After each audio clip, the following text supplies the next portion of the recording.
Ukraynanın Ətraf Mühiti Mühafizəsi və Təbii Sərvətlər Nazirliyi Çernobıl vilayətində ilk günəş elektrik stansiyası açıldığını bildirib. Maraqlıdır, 39 il bundan öncə qəza səbəbindən tərk olunan bu başı bəlalı region indi nə vəziyyətdədir? Şərqi Avropadakı müharibənin Çernobyla nə kimi təsirləri var? Sıradakı süjeti izləyək.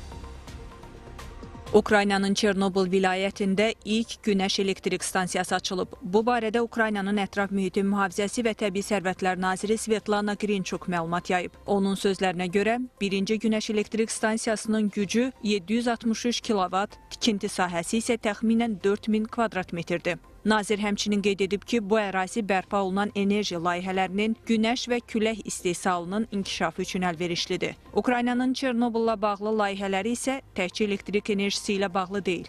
Belə ki, hələ müharibə başlamazdan öncə bölgədəki radiasiya turizmi mümkün edəcək səviyyəyə çatdığından az sayda ziyarətçi Çernobıl şəhərini görməyə və oradakı turlarda iştirak edərək tarixini öyrənməyə gəlirdi. Xüsusilə faciə ilə bağlı serial yayımlandıqdan sonra bölgə turizmində ciddi artım olub.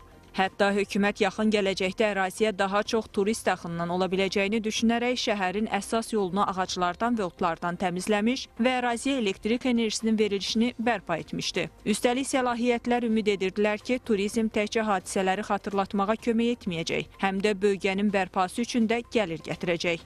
1986-cı ildə reaktorun dağıdılması və partlaması nəticəsində boşaldılan qəsəbəyə heç kimin qayıtmaması, qəsəbədəki evlər, məktəblər, restoranlar, müəssisələr hələ də o günlərin izlərini saxladığından bölgənin turistlərin diqqətini çəkəcəyi düşünülürdü. Açıq səma altındakı ərazidə xilas etmə səyləri və radiasiya avadanlığının real nümunələrini nümayiş etdirmək və ziyarətçilər arasında nüvə enerjisi haqqında məlumatlığı artırmaq üçün muzey açılması da nəzərdə tutulub. Təbii ki, Rusiya-Ukrayna müharibəsinin baş tutması səbəbindən bütün bu proseslər yarımçıq saxlanılsa da, görünür Kiyev rəhbərliyi bölgədə yeni elektrik stansiyaları açmaqla hələ savaş bitməmiş regionu bərpa etməyə çalışır.